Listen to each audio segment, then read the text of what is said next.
good? Welcome to another episode of Maximilian Must Know. Got a good review for you guys today. The fragrance we're going to be looking at is from the house of Sinfonia de Notte, and the fragrance is called Dea Bianca. And the way that this review came to be honest with you guys, is I was looking at some niche Italian houses. There were a couple of them. This is one of them, Sinfonia de Notte. Another one, Farmacia, SS, Annunziata. And I reached out to them.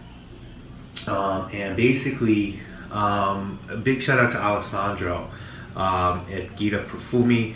And he got back to me and he's like, look, it's really expensive to get you samples, but we work with Lucky Scent, and I can get you some tester bottles from a couple of my brands if you want to do reviews on that. And I was like, yeah, let's do it. So I never got anything, and he hit me up like a couple months later. He's like, did you ever get it? I was like, no, I thought like that was it.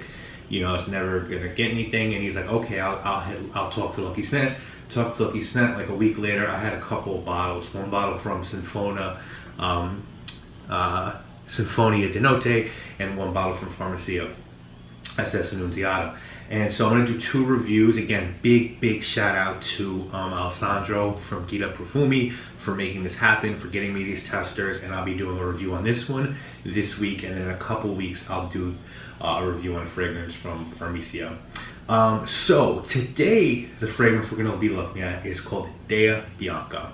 And as far as your house background, this is an Italian niche perfume house, Sinfonia de Notte.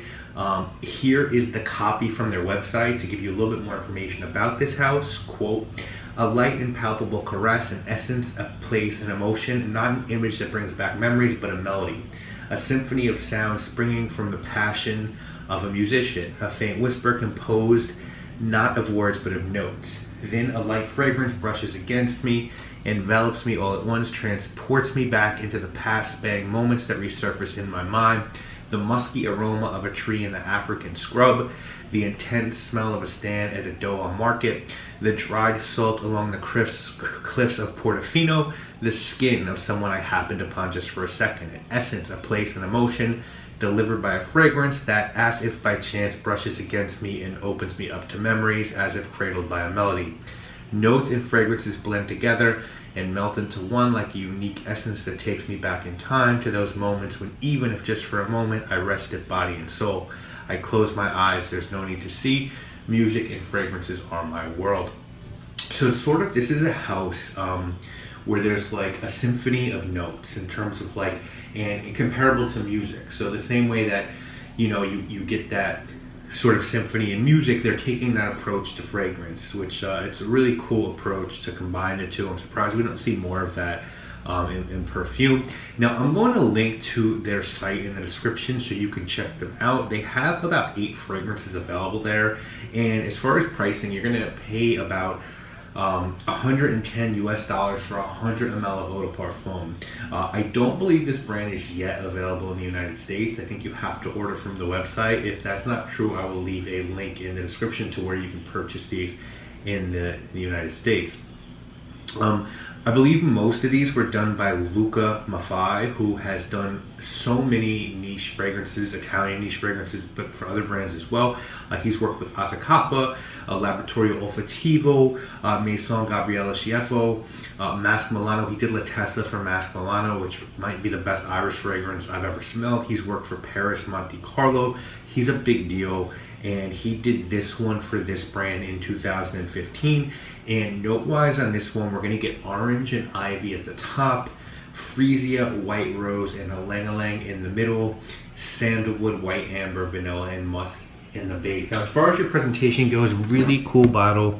You have the headphones here, sort of playing on that music theme, Dea Bianca Eau de Parfum. On the back, you do have the notes, like we talked about, from freesia, rose, Bianca, ylang-ylang, sandalwood, white amber, orange ivy leaves. You have a barcode in the back, really cool cap that's very securely in place. You really have to pull it off to get it off, and then a really good atomizer. So to me, I think it's a super cool presentation, and it's a really nice bottle. So I don't have the box because again, they sent me testers, so just so you know that. Now, as far as the fragrance, So Dea Bianca in Italian means white goddess. So that should give you some insinuation as to what you're going to get here. And this is a really simple fragrance. It's a mix at the top of ivy leaves and orange. Very natural and tangy. So think really just like green ivy leaves and then orange peel. Excuse me. Very light and fresh, a little bit sweet, Italian craftsmanship, wonderful quality. As this one progresses, white florals begin to emerge. So you're going to get that freesia, you're going to get that lang-a-lang, which is going to impart a little bit of a tropical vibe to this scent, and you're going to get a little bit of rose, to be honest. And then this one is going to dry down with some sandalwood, some amber, and some musk. Very simple. You know, nothing here is going to jump out at you and make you feel like you're smelling something novel.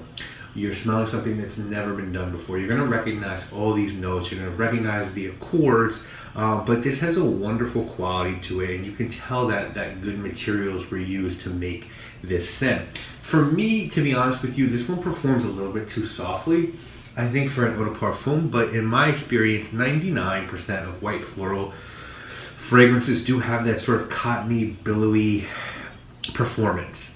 It does last for a good while on my skin, but it's tough to get it to project.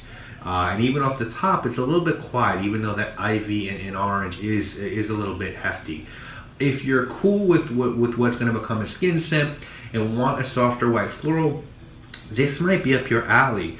I think it can definitely be a unisex scent, but I feel like this one is going to lean a little bit towards the feminine side and would be best suited for spring and summertime. It could be a really nice fragrance at that time of the year. I just feel like this one's going to be a little bit too faint for fall and winter, and if you try to wear it, it's going to get lost in the sauce.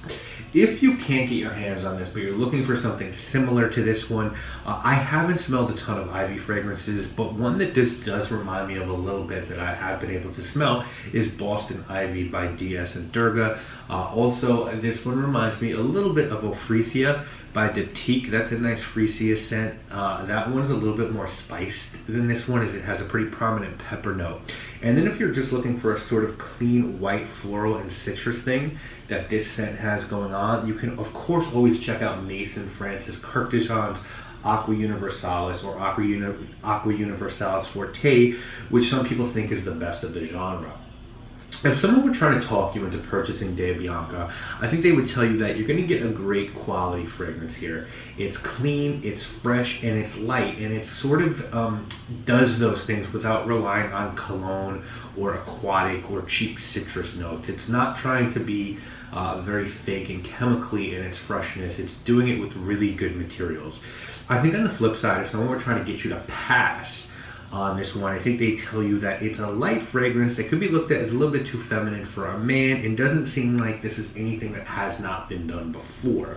Now, you guys know I don't give fragrances that are given to me for review a number rating, but I would definitely love to smell more fragrances from this brand. You know, it's unfortunate a little bit because white floral scents aren't my thing, but I appreciate the craftsmanship here, and I love the green citrusy opening and the woody musky dry down. I'm going to be really excited to review the second scent they sent me from Farmacia SS Annunziata in a couple of weeks. Of course, I'm going to link to Sinfonia di Notte in the description so you guys can check out what this house has to offer.